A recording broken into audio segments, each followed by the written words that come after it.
Ada kabar bahagia nih. Katanya Indonesia yang biasanya disebut sebagai negara berkembang udah naik status loh jadi negara maju.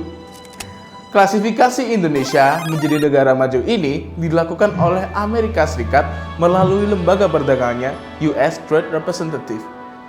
Bersama India, Brazil, Tiongkok, Malaysia, Thailand, dan negara-negara lain, Indonesia dianggap sebagai negara maju berdasarkan beberapa indikator.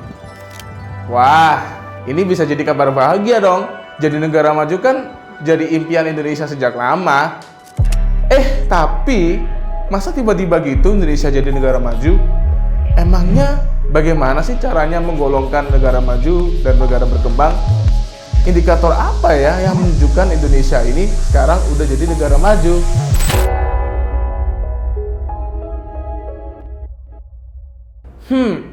Sebenarnya nggak gampang loh buat menentukan sebuah negara itu menjadi negara maju atau negara berkembang. Bahkan, setiap pihak dan lembaga bisa aja tuh punya pendapatnya sendiri atas negara mana saja yang jadi negara maju, negara berkembang, atau negara yang least developed. Soalnya tuh, hingga sekarang nggak ada kesepakatan atau patokannya pasti bagaimana cara menentukan hal tersebut.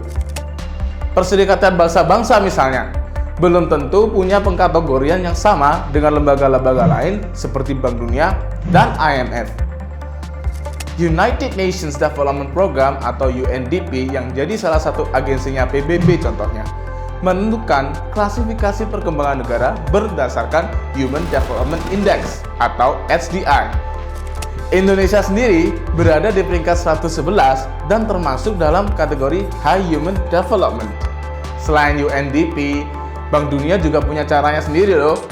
Lins Nielsen dari IMF dalam tulisannya menjelaskan bahwa Bank Dunia menggunakan Gross National Income atau GNI per kapita.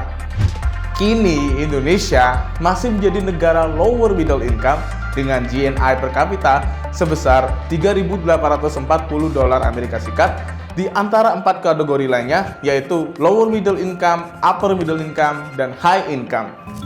Di luar Bank Dunia, ada juga lembaga keuangan lainnya yang memiliki klasifikasi yang berbeda, yakni International Monetary Fund atau IMF. Lembaga satu ini mengklasifikasikan negara-negara ke dalam 2 kategori besar, yakni Advanced Economies dan Emerging and Developing Economies. Indonesia sendiri digolongkan dalam subkategori Emerging and Developing Asia. Kalau ketiga lembaga internasional tersebut selalu meletakkan Indonesia sebagai negara berkembang, kenapa ya AS malah menganggap Indonesia sebagai negara maju?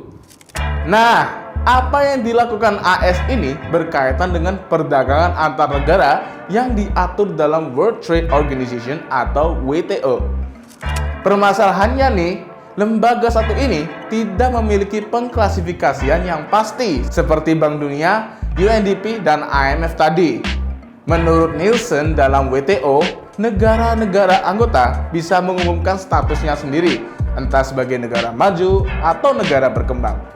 Mekanisme ini nih menarik perhatian nih karena beberapa negara yang dianggap telah maju seperti Korea Selatan dan Turki tetap mengumumkan dirinya sebagai negara berkembang di WTO. Mungkin hal ini dilakukan bukan tanpa alasan.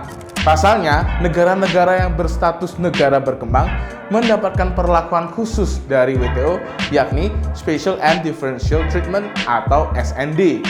SND ini memperbolehkan negara berkembang mendapatkan hak lebih nih, seperti ketentuan dan bantuan teknis dari lembaga tersebut.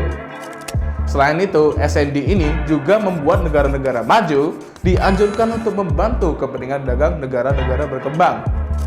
Skema Generalized System of Preferences atau GSP milik Amerika Serikat misalnya, bertujuan untuk membantu perdagangan negara-negara berkembang agar dapat tumbuh dan keluar dari belenggu kemiskinan. Tapi nih, di bawah kepresidenan Donald Trump, Amerika Serikat secara sepihak mencabut status negara berkembang Indonesia dan negara-negara lain dari pengecualian pajak impor miliknya yang diatur dalam Countervailing Duties Law atau CVD Law. Dalam public notice yang dirilis oleh US Trade Representative, ada 2 alasan tuh kenapa Indonesia dianggap sebagai negara maju. yakni 1. Porsi perdagangan dunia yang melebihi 0,5% dan status Indonesia sebagai anggota G20, yakni organisasi yang berisikan negara-negara yang diperhitungkan secara ekonomi. Ada yang bilang keputusan itu sesuai dengan kepentingan Amerika Serikat. Sejak awal, Presiden Trump ingin membereskan persoalan defisit neraca perdagangan dengan negara-negara lainnya, termasuk dengan Indonesia, yang pada tahun 2018 lalu defisitnya mencapai 11,3 miliar dolar AS atau sekitar 150 triliun rupiah. Nah, status baru ini bisa aja berdampak pada produk ekspor Indonesia di Amerika Serikat. Menurut Wakil Ketua Kadin Shinta Wijaya Kamdani, produk-produk kita nanti akan rentan terkena tuduhan dumping yang akhirnya harus dikenai mekanisme pajak dalam CVD Law. Waduh, bisa aja rugi dong malahan Indonesia. Kan ketika AS defisit, Indonesia malah surplus tuh perdagangannya. Selain itu, dari keputusan itu, status GSP Indonesia dari Amerika bisa aja terancam tuh. Apalagi Indonesia disebut-sebut menjadi negara penerima GSP terbesar keempat dengan nilai perdagangan sebesar 1,92 miliar dolar AS atau sekitar 26,88 triliun rupiah. Gak hanya soal perdagangan, status negara maju ini juga dikhawatirkan akan berdampak pada pinjaman luar negeri yang didapatkan oleh pemerintah. Dalam mekanisme Official Development Assistance atau ODA, negara berkembang mendapatkan suku bunga yang rendah, yaitu sekitar 0,25%. Nah, kalau jadi negara maju, suku bunganya bisa tinggi tuh, sesuai standar umum internasional.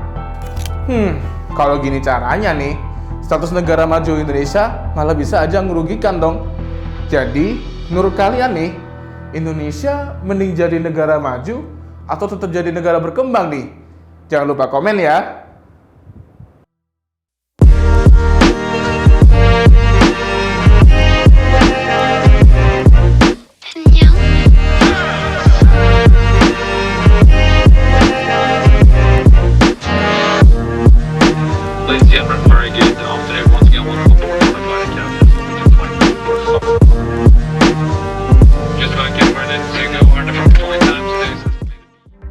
Klasifikasi program atau UNDP dilakukan AS ini minum dulu boleh gak? Taruh dulu.